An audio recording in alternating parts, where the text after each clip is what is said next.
오늘 우리 교회가 설립된 지 29주년을 맞았습니다. 화원교회는 1996년도 1월 1일 영시 송구 영신 예배를 화정동 10단지에 있는 910동 1506호에서 예배를 드림으로 시작이 되었습니다. 그래서 상가를 구입하면서 이제 96년도 6월 13일 교회 설립 예배를 드리게 되었고, 그때에 아파트에서 모여서 예배를 드린 사람이 전체 16명이었습니다. 아파트에서 5개월 반 동안 예배를 드리면서 16명까지 모여 예배를 드렸고, 그 사람들이 그대로 10단지 아파트 단지는 상가 3층에서 교회 설립 예배를 드리고, 정말 설립 예배를 드릴 때는 예배당이 터져 나가는 줄 알았어요. 그리고 그 다음 주일이 되었을 때 16명만 남은 거 알죠? 그렇게 시작된 화원교회가 29주년이 되는 오늘에 이르러서는 이렇게 좋은 건물을 가지게 되었고, 또 좋은 성도들과 함께 만나서 신앙생활을 하고 있습니다. 저는 금요일 어제 계속해서 지난 29년 동안 하나님께서 우리 교회에 베푸신 많은 그 역사적인 일들을 돌아보면서 하나님의 은혜에 감사하는 시간을 가졌습니다. 그리고 우리와 함께 신앙생활하다가 하나님의 뜻이 있어 하나님이 먼저 불러가신 여러 성도들의 얼굴도 생각을 했습니다.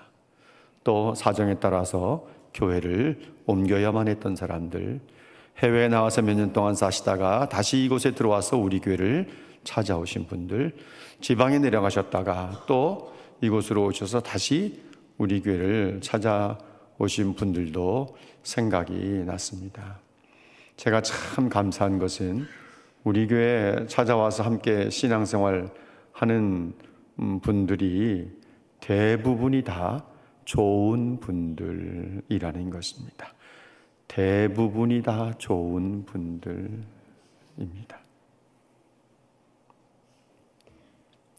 그래서 제가 어떤 때는 이제 헌신 예배를 인도하러 다른 교회들 가서 예배를 설교를 인도할 때는 교회 자랑하느라고 시간을 할애할 때가 참 많이 있습니다. 우리 교회 장로님들 정말 좋은 분들이라고, 우리 교회 성도님들 정말 좋은 분들이라고 그런 자랑을 하면서 지내왔는데, 돌아보면 참 하나님의 은혜였습니다. 지난 29년 동안 아픔이 전혀 없었던 것은 아니지만 행복한 시간을 보내왔습니다. 저는 우리 교회가 이 지역사회를 책임지는 교회 되는 것이 우리 교회 4개의 비전 가운데 하나인 것처럼 오늘도 우리는 선한 영향력을 끼치는 교회가 되기를 원하는 마음이 너무 간절합니다. 엘리야가 자기의 달려갈 구간을 다 달리고 이제 엘리사에게 바통을 넘겨주면서 엘리사의 사역이 시작되었을 때 엘리사가 여호수아와 같은 마음을 가지지 않았겠나 하는 생각을 해봤습니다. 모세의 뒤를 이어서 이스라엘 백성들을 이끌고 나가야 되는 여호수아의 마음속에 찾아왔던 것은 두려워하는 마음이었습니다. 그래서 하나님께서 여호수아에게 첫 번째 주시는 말씀이 두려워하지 말라는 것이었죠. 그 탁월한 또 위대한 선지자였던 엘리야의 뒤를 이어서 이 우상 숭배가 만연되어 있는 악한 이세벨이 왕비로 존재하고 지금은 태우로 남아있는 이 북이스라엘 땅에서 선지 사역을 감당하는 것은 목숨을 걸지 않으면 할 수 없는 일이었기 때문에 엘리야가 세상을 이제 하나님의 부르심을 받아 하늘로 올라간 뒤에 엘리사가 바통을 이어받아서 사역을 시작하지만 아마도 그의 마음속에 모세의 뒤를 이어 두려운 마음을 가졌던 여호수아와 같은 마음이 있지 않았겠나 하는 생각을 했던 것이죠. 엘리야의 겉옷을 주워들고 요단강 문을 이리저리 쳤을 때 요단강 물이 갈라졌습니다. 그것은 말씀드린 것처럼 하나님께서 엘리사에게 함께 하신다는 사인이었고요.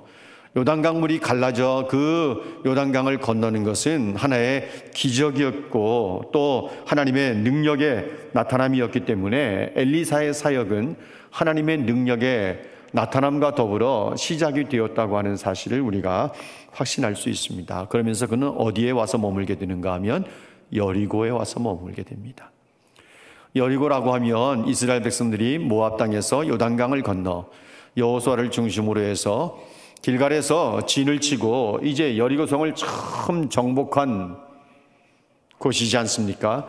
하나님의 전투 지시에 따라서 이제 하루에 한 바퀴씩 돌고 1일째 되는 날은 7바퀴 돌면서 제사장들의 울려 부는 양강 나팔 소리와 함께 함성이 터지고 그 견고하게 보였던 여리고성은 무너지면서 이스라엘 백성들이 그 성을 정복하고 여호수아가 하나님의 말씀을 들어서 이 성을 재건할 때 큰아들을 잃어버리게 될 것이고 또 둘째 아들도 잃게 될 것이라고 하는 저주를 퍼붓는데 이 여리고성이 아합 왕 때 베델 사람 시엘이라고 하는 사람이 두 아들을 잃어가면서까지 아합 왕의 명령에 순종해서 여리고성을 재건하게 됩니다.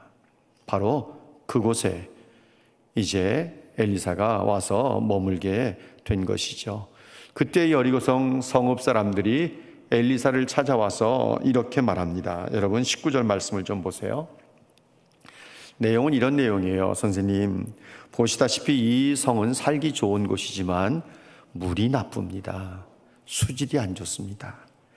그래서 이 땅에서는 열매가 맺지 못하고 떨어지곤 합니다. 이렇게 이야기했습니다.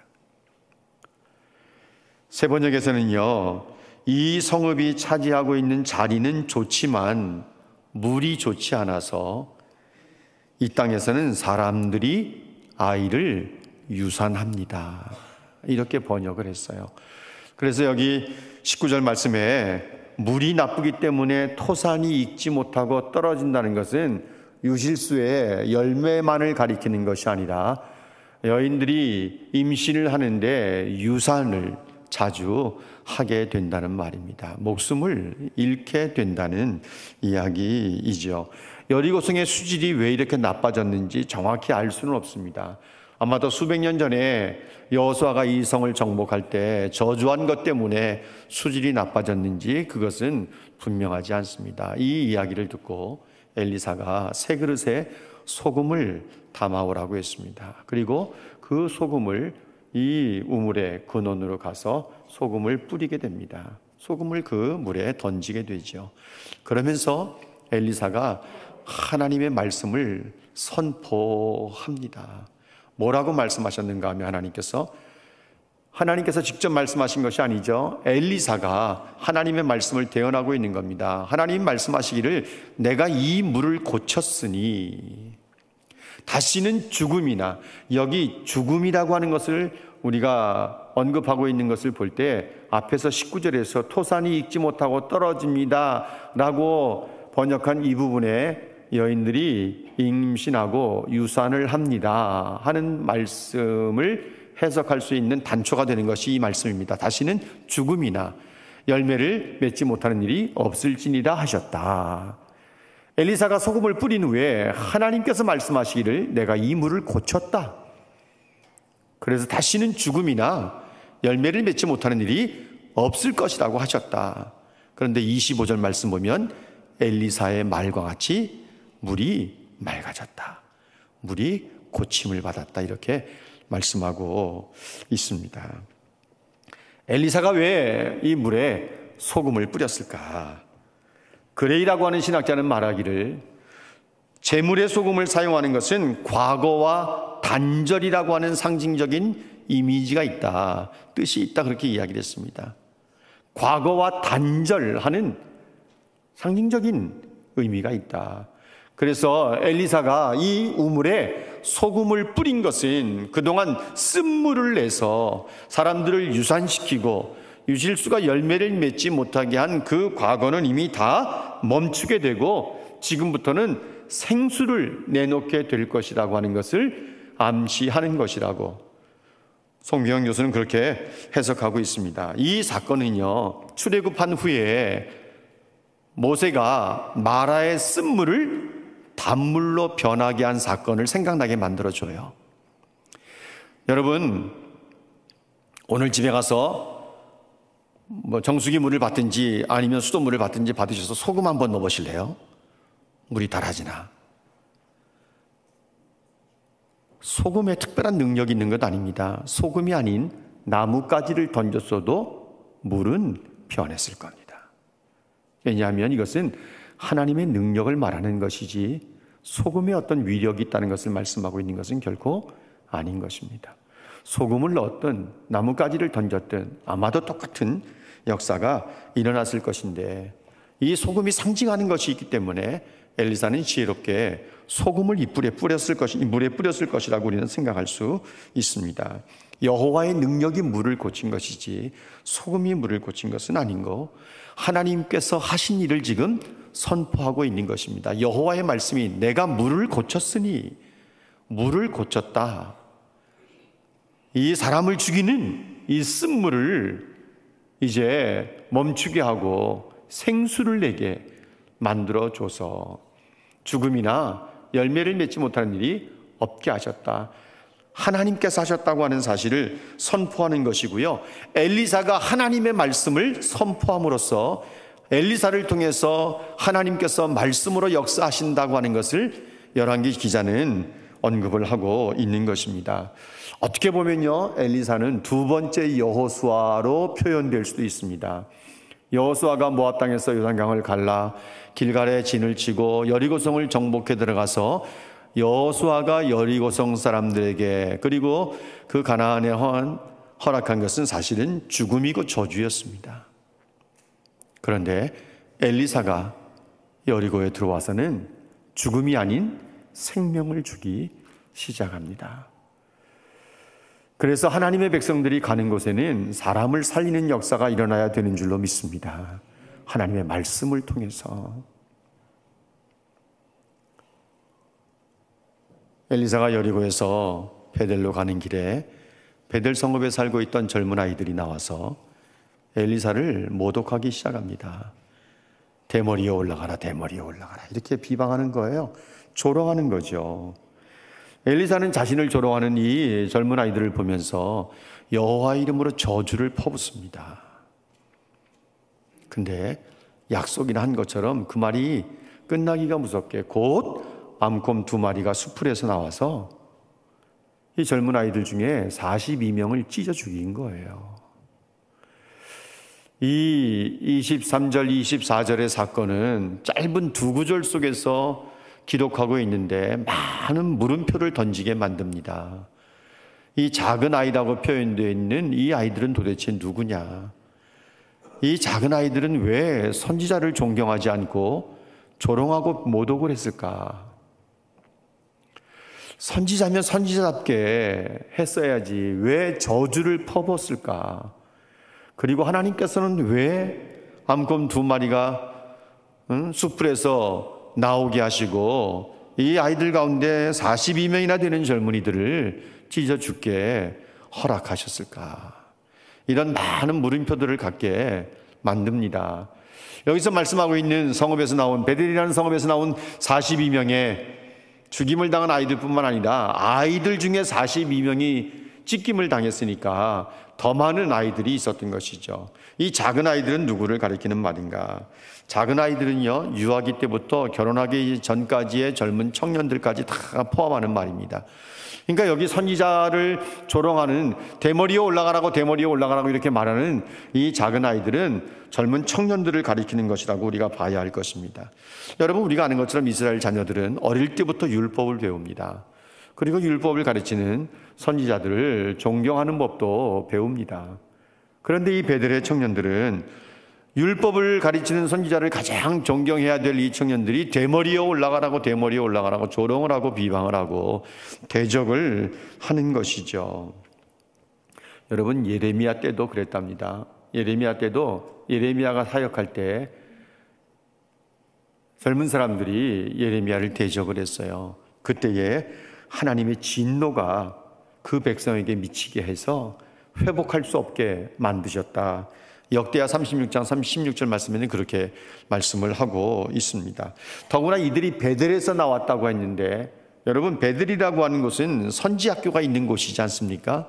그런데 이곳에는요, 북이스라엘의 초대 왕인 여로보암이 금송아지 우상을 만들어서 베델에 두어 하나님의 이름을 조롱하기도 했던 장소가 바로 베델입니다.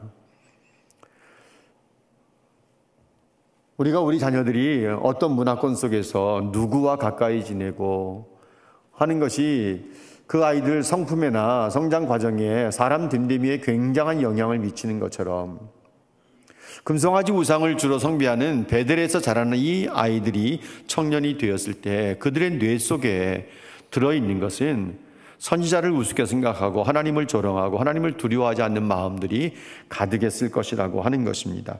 베델이라고 하는 장소는 아브라함이 하나님 앞에 예배를 드린 장소고, 야곱이 하나님을 만난 장소고, 하나님 앞에 예배를 드리고 서원을 했던 장소이기 때문에 이스라엘 백성들에게 베델은 하나님의 집이라고 해서 굉장히 영적으로 의미가 깊은 곳입니다.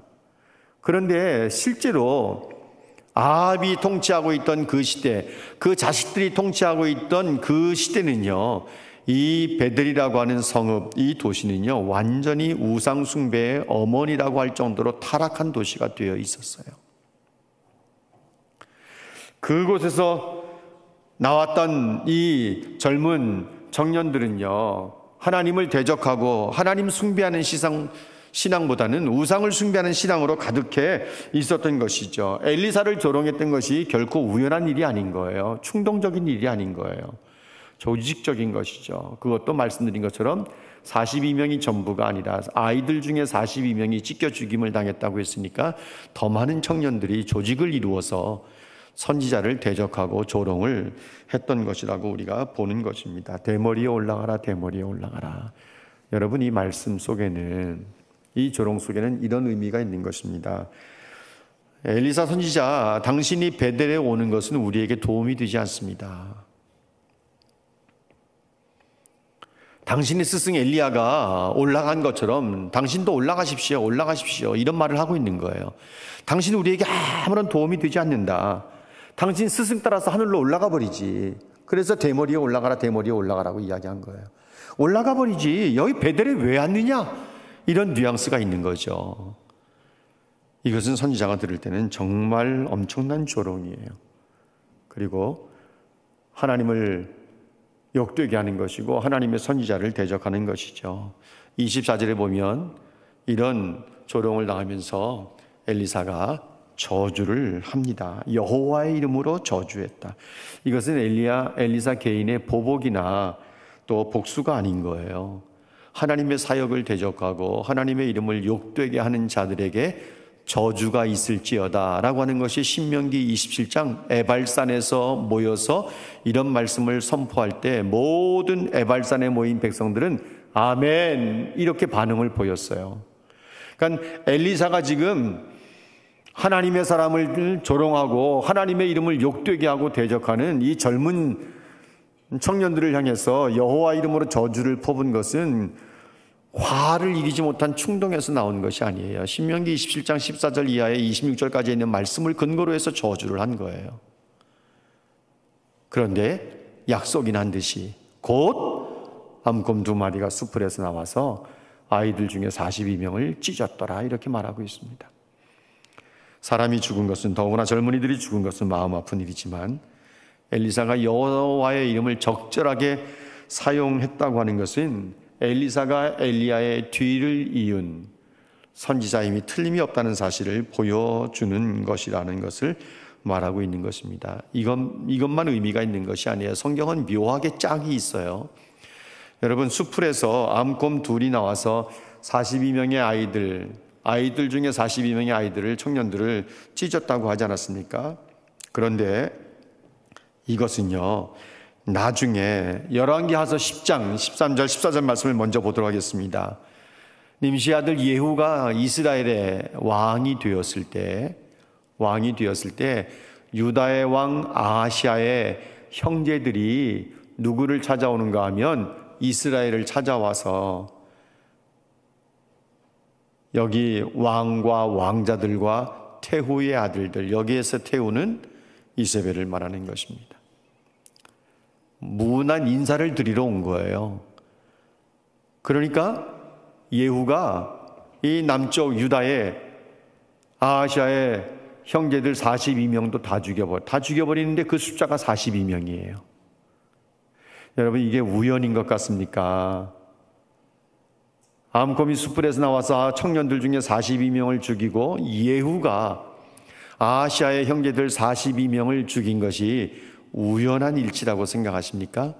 그러니까 암곰이 나와서 젊은 아이들 가운데 42명을 찢어 죽인 것은 하나님께서 허락하신 일이고 하나님의 뜻 가운데서 되어진 일로 우리는 보는 것입니다.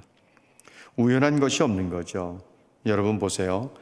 여리고성의 물을 고쳐서 백성을 살리는 사건, 암곰이 나와서 청년들 가운데 42명을 찢어 죽인 사건은 열왕기사 기자가 이 사건을 통해서 우리에게 분명히 말씀하고 싶은 것은 뭔가 하면 아직도 하나님의 살아계심을 알지 못하고 하나님의 이름을 존귀히 여길 줄 모르는 이 북이스라엘 백성들에게 인간의 생사화복은 하나님께 달려있다고 하는 사실을 보여주는 거예요. 그러니 하나님을 함부로 대하지 말라. 하나님의 이름을 욕되게 하지 말라. 십계명 중 3계명에 있는 것처럼 이스라엘 백성들이라 할지라도 하나님의 이름을 망령되게 부르지 말라. 망령되이 부르는 사람을 죄 없다 하지 아니하리라. 오늘날도 마찬가지입니다. 십계명의 정신이 그대로 살아있기 때문에 만일 예수를 믿는다고 하는 사람들이 하나님께 기도한다고 되겠어? 이런 말들은 정말 하나님을 욕되게 하는 말들이에요. 하나님의 이름을 욕되게 하거나 하나님의 이름을 망령되이 부르는 사람들의 그 행위에 대해서 하나님은 죄 없다 하지 아니하리라 이렇게 말씀하십니다. 우리는 삶을 통해서 우리의 생사를 주관하시는 분은 하나님이시고 우리에게 화와 복을 주시는 분도 하나님이라고 하는 사실을 분명히 보여줄 수 있어야 되는 것입니다. 이 사건 속에서 우리가 놓치지 말아야 되는 것은, 그러면 정말 우리를 조롱하고 우리를 욕하고 하나님의 이름을 욕하고 교회를 조롱하는 사람들에 대해서 저주를 퍼부어도 괜찮은가라고 하는 것입니다. 우리는 그 문제를 해결하기 위해서 갈보리 언덕으로 가실 필요가 있습니다. 십자가에서 내려오라. 저가 다른 사람은 살렸을 때 자기는 살리지 못한다고 조롱하고 예수를 십자가에 못 박으면서 온갖 조롱을 퍼부었던 사람들, 십자가 아래에서 온 예수님을 바라보면서 온갖 조롱을 퍼부었던 백성들, 그 육체의 모습을 백성들 앞에 수치스럽게 다 드러내시면서 조롱을 당하셨던 주님께서 기도하셨던 내용, 누가복음 23장 34절에 뭐라고 말씀합니까? 아버지여, 저들을 사하여 주십시오. 자기들이 하는 것을 알지 못합니다.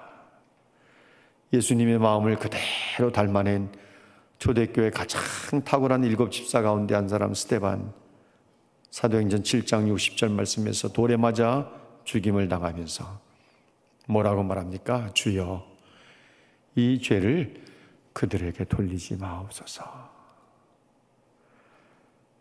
여러분, 오늘의 교회와 성도들은 사람을 죽이기 위해서 있는 것이 아니라 살리기 위함인 줄로 믿습니다. 사람을 살리는 것은 말씀입니다.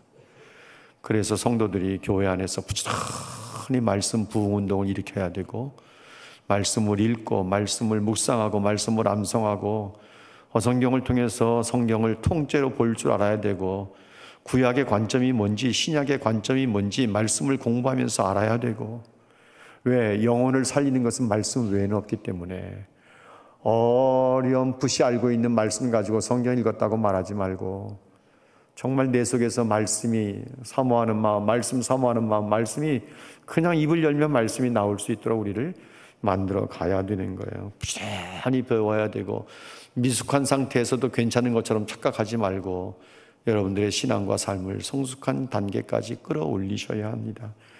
여러분, 우리를 괴롭히거나 우리를 박해하거나 조롱하거나 마음에 상처를 주는 사람에게 저주를 퍼부을 수도 있습니다. 그렇지만 성도의 한 입에서 쓴물과 단물을 내서야 되겠습니까? 성도들의 입에서는 은혜로운 말이 나와야 되고, 감사한 말이 나와야 되고, 용서한다는 말이 나와야 되고, 고맙다는 말이 나와야 되는 거지. 우리 입에서 남을 저주하거나 남의 허물 이야기하거나 비방하는 쓴물을 내놓아서는 안 되는 것 아닙니까? 저주를 받아야 마땅하다고 생각되는 사람이 혹 있다고 한다면 그것은 우리의 몫이 아닙니다. 하나님께 맡기셔야 되는 거죠. 우리가 할 것이 있는 것이 있다면 그것은 용서하는 것밖에는 없는 것입니다. 그래서 성도들은 입에서 단물만 내야 되고, 교회도 단물만 내는 교회가 되어야 되는 것입니다. 교회 와서 상처받았다는 이야기를 들을 때만큼이나 마음 아플 때가 없습니다. 저도 매년 송구영 예배를 드릴 때마다 여러분들에게 고백하는 내용이 있죠. 저 때문에 지난 1년 동안의 마음의 상처를 받으신 분들이 있다면 넓은 마음으로 용서하시라고. 근데 교회 와서 상처를 받았다는 말을 듣는 것보다도 더 마음 아픈 이야기가 없어요. 성도들의 입에서는 늘 단물만 낼 수 있어야 되는 거죠. 그게 영향력이에요. 그게 선한 영향력이에요. 오늘 마지막 25절 말씀 보면 엘리사가 갈멜산으로 갔다가 어디로 돌아왔다고 했습니까? 사마리아입니다. 사마리아는요, 북이스라엘의 수도성입니다. 치열한 영적 전쟁, 온갖 우상 숭배가 성행하는 곳입니다. 이세벨이 버젓이 살아있고 바알과 아세라 신을 숭배하기에 정말 열심을 내는 성이 이 사마리아 성입니다. 그런데 엘리사가 사마리아 성으로 돌아왔다. 할 수만 있으면 피해갈 것 같은데, 여러분, 성도의 삶이 세상을 떠나서는 살 수 없는 것 아닙니까? 나를 힘들게 하고 나를 괴롭게 하고 나에게 고통을 주는 사람들이 있는 곳이라 할지라도 세상이 성도가 선한 영향력을 끼쳐야 되는 현장인 줄로 믿습니다.